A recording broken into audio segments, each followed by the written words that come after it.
This channel does not promote any violent, harmful, or illegal activities. All content provided by this channel is meant for an educational purpose only. এতদিন জিতেও তো কিছু করেনি দাদা। তুষার ছিল, আমাদের বুবাই ছিল, তারপরে দেখুন মানুষের মন কখন কি পরিবর্তন হয় বলা যায়।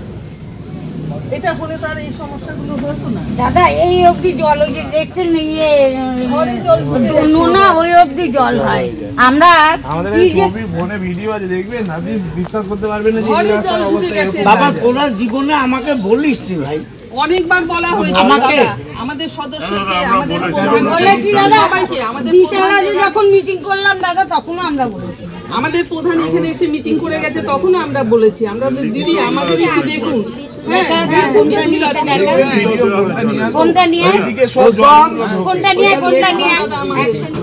বর্ষাকালে আমাদের পুকুর হয়ে যায় রাস্তাঘাট। একটা সবজিওয়ালা মাছওয়ালা কেউ এই গলিতে ঢুকতে চায় না। আমাদের বয়স্ক মায়েরা আছে, বাচ্চারা আছে, আমাদের খুব প্রবলেম। প্লিজ যদি দয়া করে এই রাস্তাটা আমাদের হয়ে যায়। আশপাশে তো সবই রাস্তা হয়েছে, কিন্তু দুটো রাস্তা বাদ নলডাঙ্গা, সারা এত বড় নলডাঙ্গাতে দুটো রাস্তা বাদ, এটা আর পুকুর পাড়ের ওটা। এই রাস্তা দুটোই আমাদের হয়নি, কেন এরকম জানি না, ভগবান জানে কি ব্যাপার আছে। এখন দাদা বলছে, অসিতদা বলছে বিজেপি জিতেছে। এত বছর তো টিএমসি ছিল, এত বছর আমাদের সদস্য, আমাদের টিএমসিরই রাজ ছিল এটা। আপনাদের পাশের বাড়ি তো সদস্য ছিল। হ্যাঁ, পাশের বাড়ি আমরা আশা রেখেছিলাম ও করবে, কিন্তু নির্ফল আমরা। বর্তমানে আপনাদের কি বিজেপি? আমাদের বিজেপি হলো বাচ্চু বিশ্বাস। মনে করছেন কি সেই জন্যই কি হতে পারে না? জানি না, আগে হয়নি কেন? তাহলে তো প্রশ্ন আসতেই পারে, আগে হয়নি কেন? আপনিও তো তৃণমূল করেন। হ্যাঁ নিশ্চয়ই, আমি ভালোবাসি। আমি খুব ভালোবাসি, আমার বহুত বছর আগে থেকে আমি করি। আর দাদার এই পার্টি করে আমি অনেক কিছু পেয়েছিও, মিথ্যা কথা যেটা পেয়েছি বলবো না, কিন্তু এই রাস্তার জন্য আমাদের খুব কষ্ট হয়, আর কিছু না। আপনি জানিয়েছিলেন দলকে? আমরা তো জানিয়েছি, মানে আমাদের সদস্যরা তো দেখে, পাশেই বাড়ি তো সদস্য, সবাই দেখতে পায় যে আমাদের কি পরিস্থিতি। ভোটের সময় আসে, এবার ভোটের সময় আসলে আমরা এই গলির সবাই বলেছে আমরা ভোট দেবো না, কিন্তু আমরা চাই না, যেহেতু আমি তৃণমূলকে ভালোবাসি।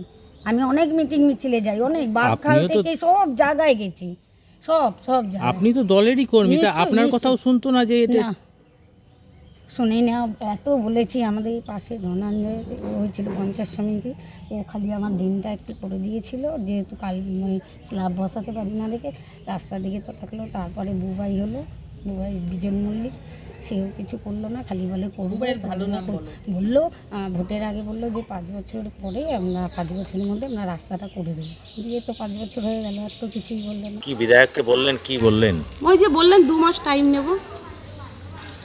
এবার 2 মাস কি করবেন আমি তাও জানি না। 2 মাসের ভরসায় থাকতে এরকম 2 মাস অনেকবার উনি দেখে গেছেন। বিধায়ক আগেও এসেছিলেন, তখন ওই গলিতে ঢুকাতে ওনাকে পারিনি আমরা, ওই রাস্তা দিয়ে গেছেন আমাদের। আমরা তো এবার আমরা ঠিক করে নিয়েছি, সত্যি কথা বলতে যেটা, যে এবার যদি আমাদের রাস্তা না হয়, আমাদের যত গলিতে যত ক্যান্ডিডেট আছে একটাও ভোট আমরা বয়কটই করব। সত্যি কথা বলতে এটা আমি ওপেন একদম বলেই দিলাম। না আলাদাভাবে কথা বলার কোনো প্রয়োজন আমি মনে করছি না। ভোট বয়কট, ভোট দেয়া এটা গণতান্ত্রিক অধিকার, তারা দিতেই পারে, ভোট বয়কট করতেই পারে, এটা নিয়ে আমার কিছু বলার নেই।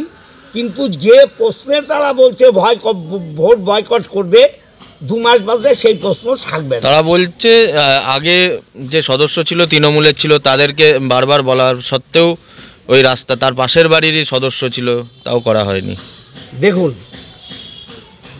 সব কাজ সবসময় করা সম্ভব না, অর্থনৈতিক প্রবলেম থাকে। সে অর্থনৈতিক প্রবলেম হয়তো কিছু ছিল, পুরনো কথা তুলে তো লাভ নেই।